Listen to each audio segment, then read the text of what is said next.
Hi guys, last எபிசோடில் பார்த்தீங்கன்னா governor இருக்கார்ல, அவரோட பேத்தியை பார்த்தீங்கன்னா அரசரை கூட்டிகிட்டு போகலான்னு வந்துகிட்டு இருக்க. சீஃப் ஒரு பக்கம் கதறிக்கிட்டு இருக்கான், என்ன மன்னிச்சிருமா அப்படின்ட்டு மியாங்க அப்படின்ட்டு. ஆனால் இந்த பார்க்க வந்திருப்பான் பார்த்தீங்களா அப்பாவும் பையனும். அதில் பையன் சன்னு பார்த்தீங்கன்னா கொஞ்சம் கூட குச்சமே இல்லாமல் இந்த மாதிரி உங்கள் கேண்ட்ரோட்டை இப்போ நான் எடுத்துகிட்டு போக டைம் ஆகிடுச்சு, நான் கூட்டிகிட்டு போகிறேங்கிற மாதிரி சொல்லிட்டு இருக்காங்க. இப்போது இது அரச கட்டில் உங்களுக்கு ஞாபகம் இருக்குல்லன்ட்டு அவன் பேர் பெருசாக பிளாக்மெயில் பண்ணிட்டு இருந்தேன். கவர்னர் பார்த்தீங்கன்னா என்ன நடந்தாலும் சரி என்னோட பேத்தியை நான் கூட்டிகிட்டு போகிறதுக்கு விட மாட்டேன் அப்படின்ட்டு அவர் பார்த்தீங்கன்னா தாத்தாவை ரொம்ப எமோஷனலாக பேசிக்கிட்டு இருக்காங்க. ஆனால் வந்தால் பார்த்தீங்களா சன்னு இப்படிலாம் பேசினா உங்களோட குடும்பமே அழிஞ்சிடும் தெரியும்ல, அரச கட்டளைக்கு எதிராக பண்ணிக்கிட்டு இருக்கீங்க அப்படின்ட்டு இவன் என்னதான் இருந்தாலும் சரி அப்படியே கூட்டிட்டு போகணும்னு முடிவில் உறுதியாக இருக்கான். கொஞ்சமாச்சு ரிலாக்ஸ் ஆகுங்க கவர்னர், உங்களுக்கு தெரியாத ரூல்ஸ் என்னன்னு கேட்டுக்கிட்டு இருக்க. அதுக்குள்ள சீஃப் பார்த்தீங்கன்னா வந்து முதல்ல சாப்பிடுங்க, அதுக்கப்புறமா பேசிக்கலான்னு சொல்லிட்டு இருக்காங்க. சாப்பிடணும்னா அவ்வளோ என்ன பெரிய ஸ்பெஷலாவாக செஞ்சு வச்சிருக்கீங்க, ஒருவேளை இந்த சாப்பாடு மட்டும் சரியில்லைனா செஞ்சவங்களோட உயிரே போயிடும் பரவலியான மாதிரி கேட்டுக்கிட்டு இருக்க. நம்ம ஹீரோயின் பார்த்தீங்கன்னா எப்போ பார்த்தாலும் என்னோட உயிரையே பணையமாக வச்சு விளையாடுங்கடான்னு சொல்லிக்கிட்டு இருக்கா. ஆனால் இவளுக்கு அவன் மேலே ரொம்ப கான்ஃபிடென்ட், என்ன வேணாலும் நடந்துக்கிட்டோம் பரவாயில்ல நீங்கள் சாப்பிடுங்கன்ட்டு நம்ம ஹீரோயின் பார்த்தீங்கன்னா கூலாக சொல்லிடுறா. அவனுங்களும் எடுத்துட்டு வரானுங்க, பார்த்தா ஒரே ஒரு டிஷ் தான் இருக்கு மீட்டு. நம்ம ஹீரோயினா என்னடா சொல்ல போறானுங்கன்ட்டு அவ்வளோ ஆர்வமாக பார்த்துக்கிட்டு. ஆனால் அவங்களுக்கு பார்த்தீங்கன்னா சாப்பாடு பார்த்தோன்னே பிடிச்சிருச்சு போல, நல்லா அவ்வளோ அவங்க மூஞ்சிலேயே தெரியுது இது வரைக்கும் இப்படி ஒரு சாப்பாடையே சாப்பிட்டது இல்லைன்ட்டு.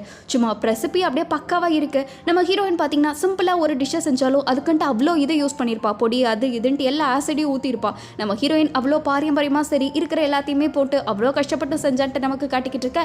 இந்த சாப்பாடு தான் அவனுங்க இப்போ சாப்பிட்ருப்பானுங்க. ஆனால் அப்போ கூட பார்த்தீங்கன்னா சாப்பிட்டுக்கிட்டு கொஞ்சம் கூட கோச்சமே இல்லாமல் நம்ம ஹீரோயின் எப்படியோ ஓகே தான் சொல்ல போறானுங்கடா, நானா நீங்களான்னு பார்த்துட்டு இருக்க. அவனுங்க என்ன சாப்பாடு இது, எனக்கு மீட்டை தவிர வேற எதுவுமே தெரியல அப்படிங்கிற மாதிரி சொல்லிடுறானுங்க. நம்ம ஹீரோயினா ஒரே ஷாக்கு, என்னடா இது ஏன் சாப்பாடே குத்த சொல்றீங்க, இதுதாண்டா ப்ரைஸே வாங்குச்சு அப்படின்ட்டு. எனக்கு இந்த டிஷ்ஷு பிடிக்கலன்னு சொல்லிட்டு இருக்க. உங்களை எல்லாம் திருத்தவே முடியாதுங்கிற மாதிரி அவள் பார்த்துக்கிட்டு இருக்கா. அவனுக்கு பார்த்தீங்கன்னா எனக்கு பிடிக்கல, அப்போ நீ ஒத்துக்கிட்டதுக்கு பண்ணி ஆகுறியா அப்படின்ட்டு கேட்டுக்கிட்டு இருக்க. நம்ம ஹீரோயின் பார்த்தீங்கன்னா நான் இதில் அவ்வளோ இது சேர்த்துருக்கேன், அவ்வளோ கஷ்டப்பட்டு செஞ்சுருக்கேன், அது எப்படி நீங்கள் டேஸ்ட்டே இல்லைன்னு சொல்கிறீங்க, இந்த ஊரில் இருக்க மொத்த இன்க்ரீடியன்ஸை நான் போட்டிருக்கேன்ட்டு நம்ம ஹீரோயின் எவ்வளோ சொன்னாலும் சரி இது கவர்னரே சாப்பிட்டு பார்த்துட்டு இவ்வளோ சூப்பராக இருக்குது, இதுக்கு போய் சொல்கிறீங்கன்ட்டு அவரே சப்போர்ட் பண்ண ஆரம்பிச்சிட்டாங்க. இது வேணும்னு தானே நீங்கள் பண்ணுறீங்க, நீங்களாம் திருந்தவே மாட்டீங்களன்ட்டு கவர்னர் ஒரு பக்கம் ஷாக் ஆகி கத்திக்கிட்டு இருக்க. நம்ம ஹீரோயின் எப்படியோ என்ன தலையாட ஆடிக்கிட்டீங்களாடாங்கிற மாதிரி ஊத்து பார்த்துட்டு இருக்க சண்டையை கடைசியில் கைகலப்பெல்லாம் ஆகிற மாதிரி போயிட்டு இருக்குது. சீஃப் தான் வேண்டாம், இதுக்கு நம்ம பெருசாயிடும் பிரச்சனை, உங்களுக்கே தெரியல, என்ன மன்னிச்சிடுங்கப்பா, என்னால தான் இந்த நிலைமைன்ட்டு கேட்டுக்கிட்டு இருக்க.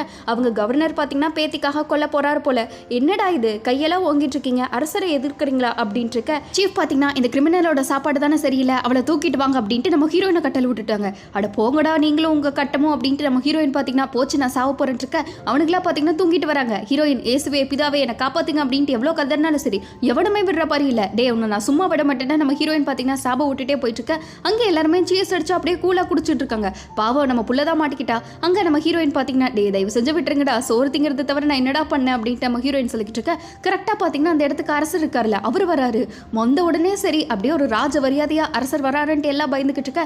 எல்லாம் கரெக்டாக பார்த்தீங்கன்னா கீழே விழுந்துடுறாங்க, அரசை வாங்க வாங்க அப்படின்ட்டு. நம்ம ஹீரோயினும் போச்சுடா வந்துட்டாண்டா அப்படின்ட்டு குப்புற விழுந்துட்டு இருக்க. அரசர் பார்த்தீங்கன்னா கரெக்டாக வரும்போதே ஹீரோயினை சர்ச் பண்ணி தான் வந்திருப்பாங்க போல. இவளை பார்த்துட்டாங்க, கரெக்டாக வாய்ஸ் வேற அரசர் மாதிரியே கேட்குது. எங்கேயோ கேட்ட குரலாச்சே, ஐயோ இவன் தான் வந்துட்டானா, போச்சு இவனை வேற நம்ம பல சைகள் செஞ்சு வச்சிருக்கமே நம்ம ஹீரோயின் யோசிக்க. திரும்பி பார்த்தா அரசர் எப்படிமா இருக்குங்கிற மாதிரி சிரிச்சுக்கிட்டே இருக்காங்க. இன்னைக்கு நான் செத்தண்டா, இதுக்கு நான் இவன்கிட்டயே செத்திருப்பேன் போலையே அப்படின்னு நம்ம ஹீரோயின் நின்றுட்டு இருக்க. அரசர் ஒரு வழியா உன்னை கண்டுபிடிச்சிட்டோம் போல அப்படின்ட்டு இருக்காங்க.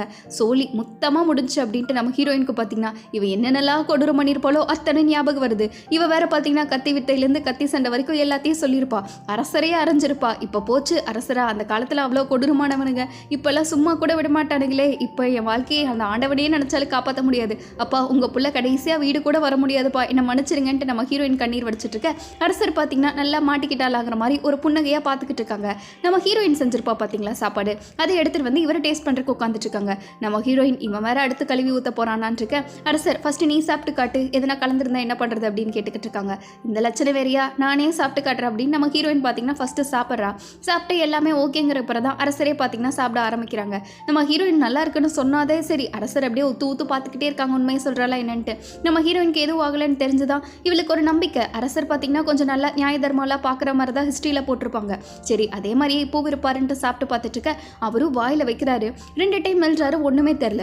பட் 3வது டைம் ஒரு 5 நிமிஷம் அந்த டேஸ்ட் வாயில் இருக்கும்போது தான் பார்த்தீங்கன்னா ஸ்பைசஸ்லாம் அப்படி வருது. அவரே கொஞ்சம் கொஞ்சமாக ருசிச்சுட்டு இருக்காரு. இப்படிப்பட்ட சாப்பாடு அவரே சாப்பிட்டதில்ல. அவர் அப்படியே மயக்கத்தில் இருந்துகிட்டு இருக்க. நம்ம ஹீரோயினை பார்த்து இவருக்கு ஒரு ஷாக்கு, இப்படிப்பட்ட சாப்பாடெல்லாம் சமைக்க முடியுமா அப்படின்ட்டு. ஹீரோயின் நிஜமானமே எனக்கு பிடிச்சிருச்சுன்னு நினைக்கிறேன், எப்படியோ நம்ம உயிர் தப்பிச்சுண்டா அப்படின்ட்டு சோறுக்காக நம்ம ஹீரோயின் உயிருக்காக வெயிட் பண்ணிக்கிட்டு இருக்க. அரசர் பார்த்தீங்கன்னா நான் இது வரைக்கும் இந்த மாதிரி சாப்பிட்டதே இல்லைங்கிற மாதிரி சொல்லிட்டு இருக்காங்க. நம்ம ஹீரோயின் இந்த ஒவ்வொரு ஃப்ளேவரும் எக்ஸ்பிளைன் பண்ணியிருப்பாள். பரவாயில்ல அதெல்லாம் பண்ணிக்கிட்டு இருக்க நிஜமாலுமே பக்காவாக இருக்குன்ட்டு சொல்லிடுறாங்க. எனக்கு தெரியும்டா நான் தான் சூப்பரான கிரேட் செஃப் ஆச்சு அப்படின்னு நம்ம ஹீரோயின் பெருமைப்பட்டுக்கிட்டு இருக்க. இந்த சாப்பாட்டு எதுக்கு வேண்டாம்னு சொன்னீங்க, இது எதுக்கு ஒரு குறை சொன்னீங்க அப்படின்னு சன்னைக்கிட்ட கேட்டுக்கிட்டு இருக்கான். என்ன மன்னிச்சிருங்க அரசரே, உங்களுக்கு தெரிஞ்ச அளவுக்கு எனக்கு தெரியலங்கிற மாதிரி சொல்லிட்டு இருக்க. நீங்கெல்லாம் அப்படியே அந்த வரலாறுகளோட வரக்கூடாதுடா, மூங்கி போகடா அப்படின்னு நம்ம ஹீரோயின் சாப விட்டுட்டு இருக்கா. எனக்கு இந்த மாதிரி ரொம்ப ஷாக் ஆயிடுச்சு இன்னைக்கு உன்னோட சமையல் திறமையெல்லாம் பார்த்துட்டு. ஃபர்ஸ்ட் ஷாக்கே உன்னை கண்டுபிடிச்சேன், நீ சமையல் வேற நம்ம ஹீரோயின் சொல்லியிருக்கால நான் குக் பண்ணுவேன் அப்படின்ட்டு. அரசர் அதை பற்றி யோசிச்சுட்டு இருக்கேன். நான் இந்த சின்ன வயசுலேருந்தே சமைச்சிட்டு இருப்பேன் அரசே, எனக்கு ரொம்ப பிடிக்குங்கிற மாதிரி சொல்லிக்கிட்டு இருக்கா. அரசர் ஒரு 2 நிமிஷம் பார்த்துட்டு எப்போவுமே பசங்க தானே சமைப்பாங்க, நீ எப்படி கற்றுக்கிட்டுங்கிற மாதிரி கேட்டுக்கிட்டு இருக்க. எங்கள் அப்பாவுக்கு சமையல்னா ரொம்பவே உயிர், அவருக்கு ஹெல்ப் பண்ணணும்னு நான் சமைச்சிட்டு இருக்கேன்னு சொல்லிக்கிட்டு இருக்கா. ஏன்னா இவன் உண்மையை சொன்னால் கூட எப்படி நம்ப போகிறது இல்லை, எதுக்கு தேவையில்லாமல் பைத்தியம்னு பேர் வாங்கணும்னு இருக்க. இவன் பார்த்தீங்கன்னா எப்போவாச்சும் நீ குக்கானதை ரிக்ரெட் பண்ணியிருக்கியான்னு கேட்டுக்கிட்டு இருக்க. நம்ம ஹீரோயின் இங்கே ஒரு பிட்ட போடுவா பாருங்க, உங்களை மாதிரி தான் அரசரே, நீங்கள் எவ்வளோ கஷ்டப்படுறீங்க, இருந்தாலும் நீங்கள் மக்களுக்கு எவ்வளோ நல்லது பண்ணல, அந்த மாதிரி கஷ்டம் இருந்தாலும் நான் நல்லது தான் பண்ணுவேன் அரசரே அப்படின்ட்டு அப்படியே பிளேட்டை மாற்றி போட்டுறா. அங்கே நம்ம ஹீரோயின் எனக்கு உயிருக்கு ஒரு பிரச்சனையும் இல்லைன்னு இருக்க. அதெல்லாம் ஒன்றும் இல்லைன்ட்டு அரசர் உன் பேர் வயசெல்லாம் கேட்குறாங்க. 27 அரசருக்கு பெரிய ஷாக்கு, இன்னும் 27 அப்படின்ட்டு. அப்போ உனக்கு கல்யாணம் ஆலையாங்கிற மாதிரி கேட்டுக்கிட்டு இருக்க. ஓ அதுவா, அப்படியெல்லாம் ஒன்றும் இல்லை, நீங்கள் நினைக்கிற மாதிரிலாம் இல்லைன்னு இருக்க. அரசர் அப்போ அப்படிதான் போல அப்படின்ட்டு இருக்காரு. ஐயோ அரசர் எனக்கு பிரச்சனையெல்லாம் ஒன்றுமே இல்லை, அது மனசு சம்மந்தப்பட்ட பிரச்சனை அப்படின்ட்டு நம்ம ஹீரோயின் பார்த்தீங்கன்னா ரொம்ப மாடர்னாக பேசிகிட்டு இருக்க. அந்த காலத்தில் என்ன புரியும், நான் என்ன சொன்னாலும் எப்படி நம்ப போகிறதில்ல, சரி விடுங்க அப்படின்ட்டு ஹீரோயின் பார்த்தீங்கன்னா உங்ககிட்ட நான் உண்மையை சொல்கிறேன், நான் 500 வருஷத்துக்கு முன்னாடி இருந்து வந்திருக்கேன், நான் இந்த ஃபியூச்சரை சேர்ந்தவளே இல்லை அப்படின்ட்டு சொல்லிக்கிட்டு இருக்கா. அரசரும் நம்புவாரா இல்லையா அப்படின்ட்டு அவரை முழிச்சுக்கிட்டு இருக்க. அவரும் அப்படியே ஒரு நிமிஷம் ஸ்டக் ஆயிட்டாரு. எனக்கு உன் உடம்புல பிரச்சனைன்னு தெரியாது, மூளையிலேயும் பிரச்சனைன்னு தெரியாது, இப்போ ஃபுல்லாமே பிரச்சனையாக தான் இருக்கே அப்படின்ட்டு இருக்க. போச்சு என்ன பைத்தியக்காரன்னு நம்ம முடிவே பண்ணிட்டேன்னு நம்ம ஹீரோயின் நினச்சிக்கிறா. இல்லை நான் கொரியாலேருந்து வரேன், உங்களுக்கு அது சொன்னால் புரியாது, இது ஜேசோன், ஆனால் கொஞ்ச நாள் இது கொரியாவாக மாறும், நான் அங்கேருந்து தான் வரேன் அப்படின்னு நம்ம ஹீரோயின் சொல்லிக்கிட்டு இருக்க. அவரு நம்புற மாதிரி இல்லை. அப்புறம் சரி நாங்கள் போதும் அந்த பக்கம் வா அப்படின்ட்டு சன் அதுக்குள்ளே நம்ம ஹீரோயினை கூப்பிட்டுற. டே என்னை விடுவீங்களா மாட்டிங்களான்னு சன்னு கேட்டுக்கிட்டு இருக்கா. வாயை மூடிட்டு உட்காரு அப்படின்ட்டு சன்னு ஒரு பக்கம் நம்ம ஹீரோயின் அதட்டிடுற. இருக்குடா உனக்கு ஒரு நாளுன்ட்டு இவ பார்த்தீங்கன்னா சன்னை பார்த்துக்கிட்டு இருக்கா. அப்புறம் தான் அரசர் இருந்துட்டு இந்த மாதிரி கவர்னரோட பேத்தியை என்கிட்ட ரெடி பண்ணி கூட்டிட்டு வாங்க, அரண்மனைக்கு நம்ம கூட்டிட்டு போகணுங்கிற மாதிரி சொல்லிக்கிட்டு இருக்க. ஹீரோயின் பார்த்தீங்கன்னா உனக்கு அதுதானே ரொம்ப முக்கியங்கிற மாதிரி அவளை பார்த்துக்கிட்டு இருக்கா. ஆனால் அங்கே கவர்னர் பார்த்தீங்கன்னா எதுவுமே பேச முடியாமல் நின்றுக்கிட்டு இருக்க. சீஃப் கிட்ட எதுவுமே பேச முடியல. ஆனால் அவர் ஏதாவது சொல்லலான்னு பார்க்குறாரு. சீஃப் எதுவுமே வேண்டாம், பிரச்சனை உங்களுக்கு தாங்கிற மாதிரி கவர்னர் தடுத்துறாங்க. ஹீரோயின் பார்த்தீங்கன்னா ஆல்ரெடி இந்த ஹிஸ்ட்ரியிலலாம் படிச்சிருப்பா. இந்த மாதிரி கவர்னரோட பேத்தி இருக்காங்களே அவங்கள அரசர் பிடிச்சி வச்சிருக்கிறதே அரசரோட அம்மாவை கொண்டிருப்பாங்க கவர்னர், அந்த இதில் சம்மந்தப்பட்டிருப்பாங்க, அதை பழி வாங்கணும் அப்படின்ட்டு. நம்ம ஹீரோயின் எதுவுமே பேரிஞ்சிட்டு சைலண்டாக இருந்துட்டு இருக்க. அரசர் பார்த்தீங்கன்னா எல்லாத்தையும் வெளியே போக சொல்லிடுறாங்க. சீக்கிரமா வெளியே வா அப்படின்ட்டு சன்னு பார்த்தீங்கன்னா ஹீரோயினை வெளியே கூட்டிட்டு வரதுலேயே இருக்க. அவள் அரசர்கிட்ட ஏதோ பேசணும்னு தான் நினச்சிட்டு இருக்கா. பட் எதுவுமே முடியல, அவள் பாட்டுக்கு நடந்து வந்துடுறா. ஆனால் கவர்னர் மட்டும் பார்த்தீங்கன்னா வெளியே போக முள்ளையே உட்காந்துக்கிட்டு இருக்காங்க.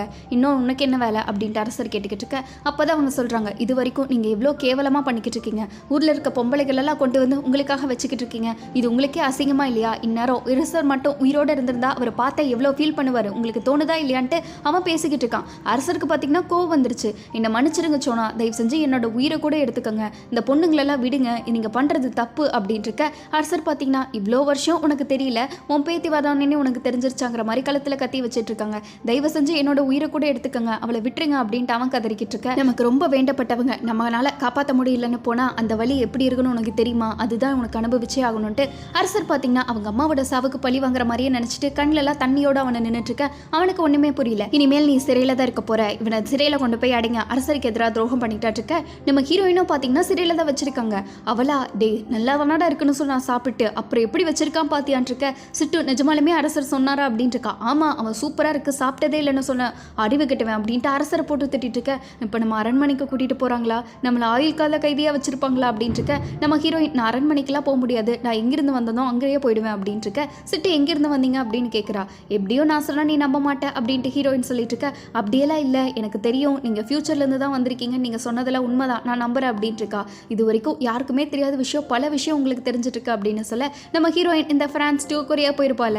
அப்போ இந்த புக்கு ஓப்பன் ஆயிருக்கும்ல, அந்த கதையை எல்லாத்தையும் சொல்லிட்டு இருக்கா. அந்த புக்கை மட்டும் நான் கண்டுபிடிச்சி அந்த மந்திர வார்த்தையை படித்தேன், அதனால தான் இந்த நிலைமைக்கு நான் இருக்கேன். அந்த புக்கை மட்டும் எப்படியாச்சும் நான் தேடி கண்டுபிடிச்சிட்டேன்னா போதும், எனக்கு விடுதலை அப்படின்ட்டு நம்ம ஹீரோயின் சொல்லிக்கிட்டு இருக்கேன். எனக்கு ஹெல்ப் பண்ணுவியா, நான் அன்னைக்கு கூட உங்ககிட்ட கூப்பிட்டேன்ல அந்த புக்கு தான் அப்படின்னு இருக்கா. சிட்டு என்ன பண்ண முடியும், நம்ம தான் இப்படி அடைஞ்சு கிடக்கிறோமே அப்படின்னு 2 பேரும் புலம்பிட்டு இருக்க. அங்கே அரசர் இருக்காருல்ல, அவரை பார்க்கறதுக்கு சன்னு போயிருக்கான். ஆனால் யாருமே இல்லாத போது பார்த்தீங்கன்னா அரசர் நீ நார்மலாக பேச அப்படின்னு சொல்லிட்டு இருக்க. 2 பேரும் சின்ன வயசுலேருந்தே க்ளோஸ் ஃப்ரெண்ட்ஸ் போல, அப்படியே என்னடா வாடா விளையாச்சா இருக்கலாம் அப்படின்ட்டு 2 பேருமே பார்த்தீங்கன்னா இந்த விசிறி இருக்குல்ல அதுலேயே இந்த சைனீஸ் சண்டை மாதிரி போட்டு விளையாடிட்டு இருக்காங்க. அரசர் ஒரு பக்கம் சண்டை போட அவங்க ஒரு சண்டை போடன்ட்டு 2 பேருமே சரியான க்ளோஸ் ஃப்ரெண்ட்ஸ் தான். இதெல்லாம் இவன் பண்ணுறதே பார்த்தீங்கன்னா அரசருக்காக மாதிரி தான் தெரியுது. அரசர் பார்த்தீங்கன்னா நம்ம ஹீரோயின் இருக்கால அவரை தவிர மற்றவங்க எல்லாத்தையும் ரிலீஸ் பண்ணிடுங்கிற மாதிரி சொல்லிக்கிட்டு இருக்காங்க. என்ன அதுக்குள்ளே இது முடிஞ்சிருச்சு, ஏன் ரிலீஸ் பண்ணணும் அப்படிங்கிற மாதிரி சன்னு கேட்டுக்கிட்டு இருக்க. எப்படியும் கவர்னரோட பேத்தி இனிமேல் கவர்மெண்ட்டுக்கு அடிமையாக இருக்க போறா, எனக்கு அது பழி வாங்கிட்டேன்ல அவரை, அது வரைக்கும் எனக்கு போதும் அப்படின்ட்டு இருக்காங்க. ஆனால் இந்த விஷயம் மட்டும் ஏன் வெளியே தெரிஞ்சா என்ன ஆகும்னு தெரியலன்ட்டு இருக்க. நம்ம ஹீரோயின் சொல்லியிருப்பா, நீ இதெல்லாம் வெறும் ஒரு எக்ஸ்கியூஸ்க்காக தான் பேசிக்கிட்டு இருக்க, மற்றபடி இதெல்லாம் நீ என்ன காரணம் சொன்னாலும் ஈடாகாது இந்த பொண்ணுங்களெல்லாம் கூட்டிட்டு வரக்குன்னு நம்ம ஹீரோயின் சொல்லியிருப்பாள். அதை தான் இவர் நினச்சிட்டு இருக்காங்க.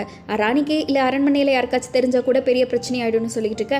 அரசர் பார்த்தீங்கன்னா இல்லை எனக்கு உடம்பும் சரியில்லை, அதனால இன்னைக்கு அதெல்லாம் வேண்டாம் அப்படின்ட்டு எல்லாத்தையும் அனுப்பிச்சு விட்டுறாங்க. ஆனால் நம்ம சீஃப் இருக்கார்ல அவர் பார்த்தீங்கன்னா ஹீரோயினை போய் மீட் பண்ணுறாரு. உனக்கு நான் சத்தியம் பண்ணி கொடுத்தேன்ல விடுதலை பண்ணுவேன்ட்டு, அதை பண்ண தான் வந்திருக்கேன்ட்டு அவரே நம்ம ஹீரோயினுக்கு ஓப்பன்லாம் பண்ணிவிட்டு இந்த பக்கம் போகணும்னு சொல்லிட்டு இருக்க. ஹீரோயினுக்குனா அப்படியே அதிர்ச்சி தாங்கல, சந்தோஷம்டா விட்டா போதுண்டாங்கிற மாதிரி ஓடுறாங்க.